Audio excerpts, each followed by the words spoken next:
how it came into your possession?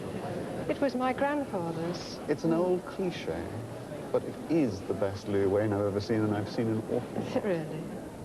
Today we've come to the Bethlem Royal Hospital in southeast London, to which Louis Wain was committed as a mental patient in the 1920s. And we've come here to find out more about the extraordinary life and career of a man whose pictures have delighted every generation since he painted them, yet he was forgotten as a lunatic and incarcerated for the last 15 years of his life.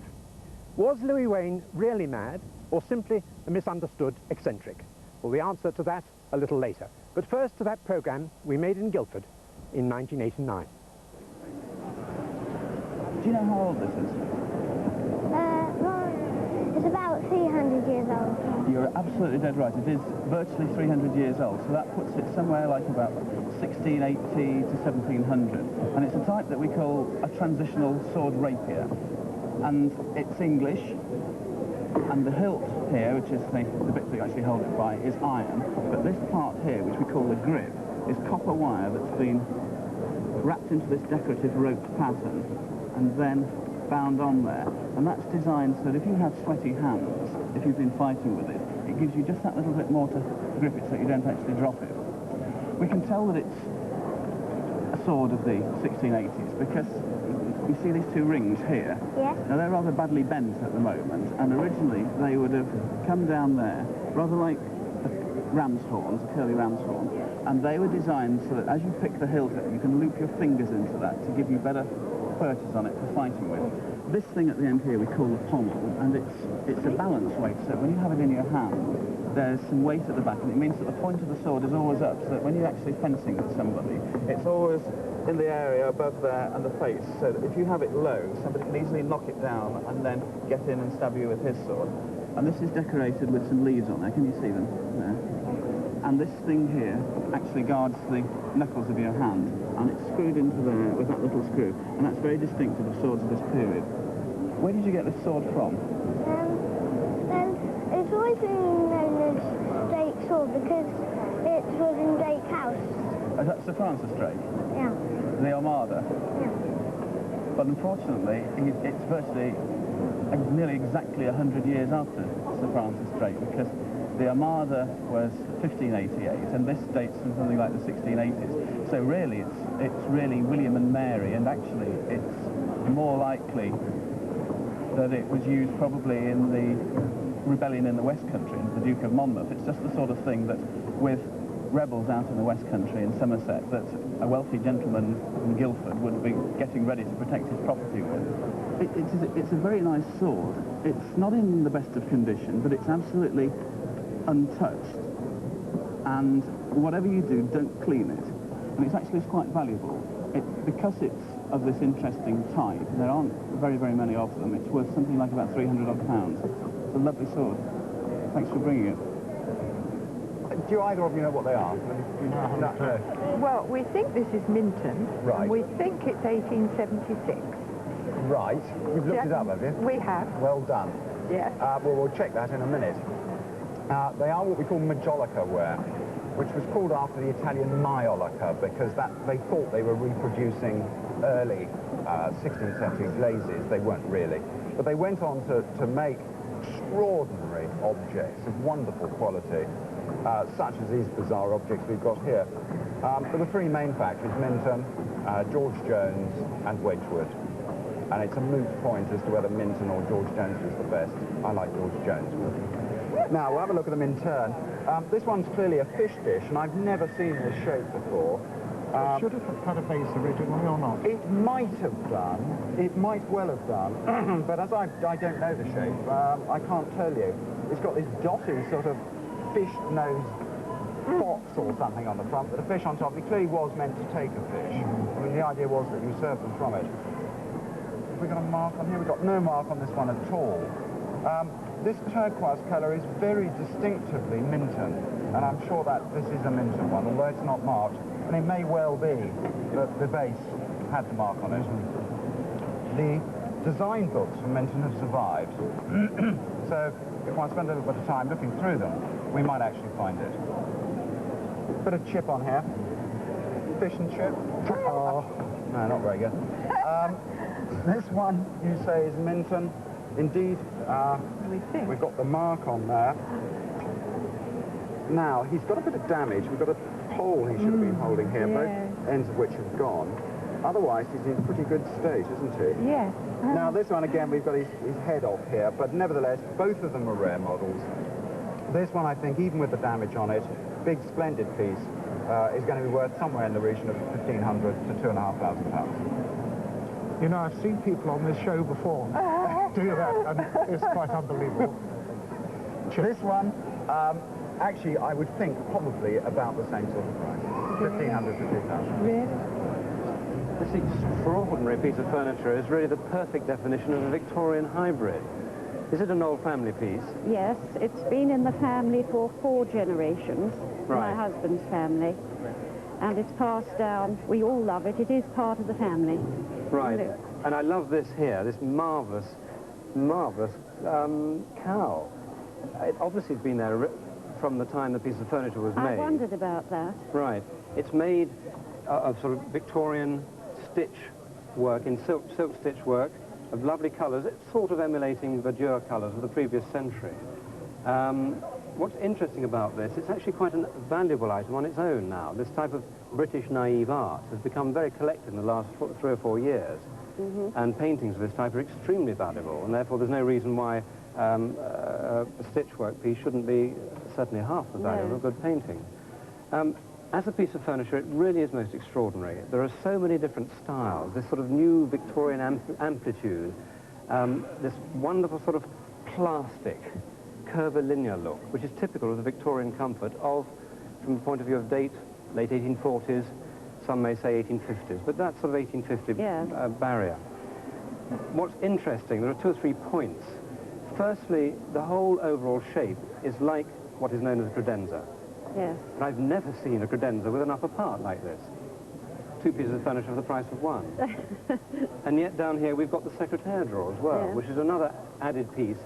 I've never seen that in a Victorian credenza. Normally a credenza is a low piece of furniture with cupboards, no drawer, no secretaire drawer, with possibly a mirror above, let alone this above here. And it's very well built and solid. Yes, yes. It's proved how solid it was during the Blitz. It was in a house in Gravesend, in my husband's grandmother's house, and they had a bomb very nearby. I think it was a bus bomb or something like that, and the house almost collapsed, but this held up the wall where Grandma was sleeping, so it virtually saved her life. But it hasn't been damaged. I mean, the glass and everything is original. The glass was broken. Nothing was damaged. But it survived the doodlebug. It survived the doodlebug, yes. Well, that's a tribute to Victorian cabinet making, if nothing else. Yes. The trouble is, of course, as the values catch up, as I said earlier, the cow herself is probably worth £1,000. There's a good piece of needlework. Yes, yes. And add that to the value of the cabinet. Well, the cabinet in its entirety is possibly worth, at auction, £2,000 to £3,000. There's an awful lot of the inbuilt value is in that, and it'd be awful shame to separate it. This is what I think it is. What? Screw.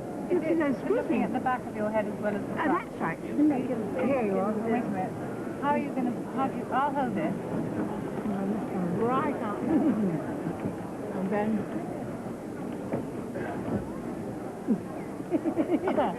this turns it round. The angle you want. Very well made. Oh, yes. I can't see myself. My mother's brothers used to kick it about as a football, and that would have... So believe it. They did. She's always told me, and that would have been quite a century ago. It is, in fact, glass, so the fact that it survived, I think, is quite remarkable.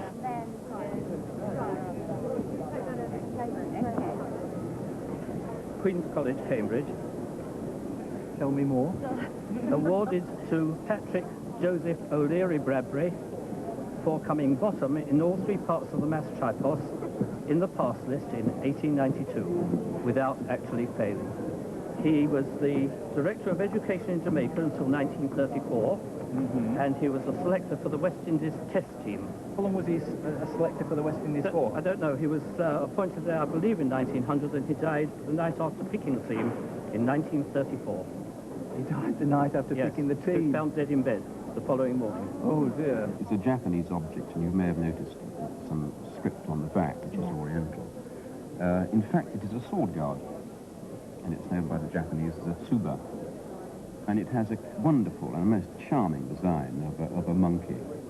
And moreover, the monkey is holding, you see it here, a little carving, which probably would be in wood or in ivory, of a netsuke.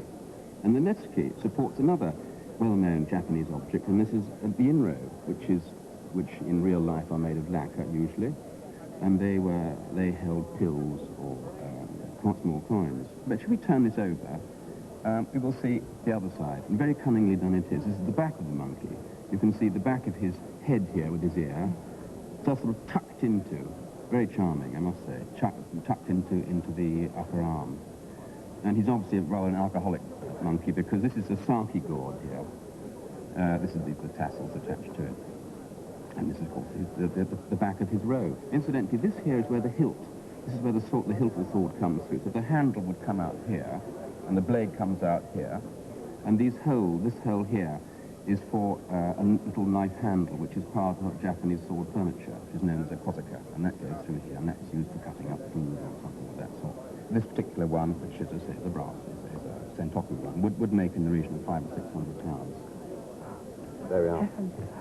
It's what you might possibly call Sheraton. Has it been known as the Sheraton desk? Well, no, it's always known as a Carlton House, and that's it. Right. The Carlton House desk, the first one reputedly made for the Prince of Wales at Carlton House. That's right. In fact, that one was recently sold at auction. What was thought to be the original George one. IV, was it? George IV, yes. He was Prince Regent, and then he became George IV. That's right. This, however, is much smaller than the original Carlton House desk, and much smaller than Georgian furniture would be generally. Yes. And it's that lack of size, the reduction of proportion, which suggests that it's possibly a copy. Yes. There are interesting differences, of course. Sheraton wouldn't have designed such elaborate and fussy marquetry. Yes. Although it's very like classical marquetry with this flower head here, and these quite delicate and beautifully done, beautifully inlaid scrolls, it's much fussier, not as tight and as generally sort of delicate as it would have been in the late 18th century. The Carlton House desk itself came in the late 1790s. Yes. The condition of the front isn't terribly good either, is it? Well, no, it's had its wear and tear. It ought to be looked at, because it's only going to get worse now. And it can be... It can be properly done. It needs to be done by a very, very competent restorer. Things like this door doesn't shut properly, but look at that piece of work. Well, it does shut if you push it, but it's... Right. But look at the curve. That's one piece of wood, which has then been veneered on the back and the front in satin wood. Yes. An extraordinary thing to bend a piece of wood at 90 degrees. Marvellous, isn't it? Absolutely incredible. Yes. As a late 19th century copy, have you thought about the price at all? No, not at all. No idea whatsoever. No. It's a difficult one because they're very, very sought after. Yes. The original made £120,000. I know that. This, I'm afraid, seems perhaps at 10% of that value, i.e. £10,000 or £12,000, possibly an investment of the future. Yes. A wood block model of a Rolls-Royce made for experimental purposes by the Research and Development Department of Rolls-Royce. How did you come by this? Well, my great-aunt, that's my father's aunt, lived in West Wittering in Sussex, and in her garden she had a studio which Henry Royce rented, I believe in the 20s. Really? To do some work. Well, that is fascinating. We know that it's an experimental model because of the word buzzard. Yes. And that was always given to models which were at the time experimental and may subsequently obviously have become production models. So you've got here something which was obviously produced sometime between 1911 and about 1920. Yeah. Its interest is twofold. To the scholar of Rolls-Royce material, its interest is great. In commercial terms, it's extremely difficult to value it. I would have thought that if you put it into a sale, an auction of automobilia, and if one does the correct research, it is likely that a potential purchaser is going to have to pay in excess of £500 for it. Well, I can only assume from this picture that you like cats. I do, very much indeed. You do. Yes. Tell me how it came into your possession. It was my grandfather's. I remember it from when I was a very little girl. It used to hang in their dining room. And it went to my uncle when my grandfather died, and then it came to me. And do you know how your grandfather got it? Well, we think he may have bought it from the artist. He lived in northwest London, near where I think Louis Wain lived at some time. And we've always thought he might have bought it because he was sorry for the artist. I think he fell on hard times. Well, he certainly did Yes. in the end. Yes. So I imagine that would have been probably in the 20s, 1920s. It would be, I think, yes. This was Louis Wain, of course, is our most eccentric cat artist. Yes. But of course, he was born in 1860 and never painted a cat until he was 30. Oh. But from 1890 onwards, he started painting cats, and of course in this wonderful manner, and dressed up in tails and everything, and going to the opera, and became, in the 1890s, a household name for that reason. And then, after 1900, he actually moved to the seaside, and he would only appear at cocktail parties himself in white tails, and would only accept milk in a saucer to drink. Really? So, I mean, he was always a fantasist, but he got more and more eccentric. And then from 1901 to 1913, the Louis Wain Annual came out. Every year there was this annual, which everybody got, and full of cats doing the most extraordinary things and saying the most extraordinary things. But by the war, he produced such a body of work, and there were so many copies and pastiches anyway, because he was so popular, that he fell out of favor, really. And when his sister died after the war, he really slipped into some very bad paranoia and ended up in the mental hospital. And finally ended up in the Royal Bethlehem Hospital, which is where another famous roadshow name came from. Richard Dadd was also ended up there, so it's rather extraordinary, which is very sad. I mean, they did try and save him. In 1924, the Prime Minister and H.G. Wells and a lot of other famous people raised a fund to try and help Louis Wain out of his poverty and his troubles and his madness. I assume that's when your grandfather Could well have been, yes. bought this. Yes, But it's a well have wonderful thing to have. Yes, isn't it lovely? It's an old cliche, but it is the best Louis Wain I've ever seen, and I've seen an awful lot. Is it really? Yes. It's wonderful, and I feel this must be one of those from the 1890s, Yes. before he got into mass production. And do you know Catherine Hale, the Marmalade cat? Of course. Well, don't you feel that Orlando, Orlando and the Marmalade cat, well, Yes. don't you feel the Catherine Hale must have sort of been looking at Louis Wain, this Yes. wonderful scent bottle falling off with a kitten trying to get, I don't know, which is your favourite?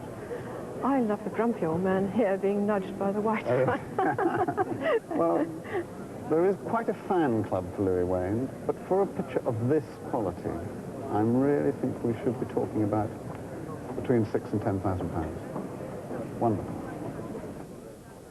Well, Peter, here we are in this extraordinary museum devoted not only to the work of Louis Wain, but Richard Dadd, who was also at the Bethlehem Hospital and another of your great discoveries. What does it say, if anything, about the relationship between the life of the artist and mental instability? Well, artists, poets, writers live in their own special world. Can you think of having all these visions in your head and not being able to reproduce them? This is the sort of thing that leads to madness. People who are visionaries tread a thin line. That's how I see it. So Louis Wain is in no sense unique in this respect. There are many, many artists who, as you say, tread that borderline between reality and insanity. I think that's what a real artist does. I mean, why else would we want to enter their distorted reality? And in the case of Louis Wain, of course, there was the added pressure, was there not, of a rather tragic life? Yes, he did have a tragic life personally, although artistically, of course, he was extremely popular and successful. He started at 17, coming from quite an ordinary suburban background at art school, and by the time his course ended, he was asked to be assistant headmaster, which he became. But his father died that year, and he had to support a large family, his mother and his sisters. And he did this by illustrating for publications, not cats at all, but animals and birds. But he married, and his wife died after 3 years. Yes, he married his sister's governess, who was 10 years older than him, and the tragedy was that She was his encouragement. She was his stability. She was his anchor. And she developed breast cancer and died within 3 years. And as she lay dying, he sat sketching endlessly their little kitten, who was called Peter and was black and white. And his wife encouraged him to publish these sketches, which eventually he did. That's a rather poignant story. So in a sense, his later success as an artist grew originally from the experience of a dying wife. A dying wife and a substitute child, because of course the cat, as often is the case, is the substitute child. And the other extraordinary thing is, when you think about it, that cats very, very rarely appear in pictures before Louis Wayne's time. I mean, horses, yes, dogs are plenty, exotic birds and other animals, but very few cats appear in pictures. No, in fact, when Louis Wayne started drawing Peter, cats were very unpopular. I mean, if you, as a man, had said you'd like cats, you would have been considered extremely effeminate. And it was dogs that were the popular pet. And Louis Wayne, along with a sort of plague of rats and mice that encouraged people to keep cats, to keep them down, it was Louis Wayne almost single-handedly, along with that one fact, that brought cats into being popular pets. How was it that he eventually was incarcerated and sent to the Bethlehem Hospital, where he spent the last 15 years of his life? How did that happen? Well, he'd always lived in his private world, and he was under enormous pressure. He'd had to look after his sisters, and he was the breadwinner.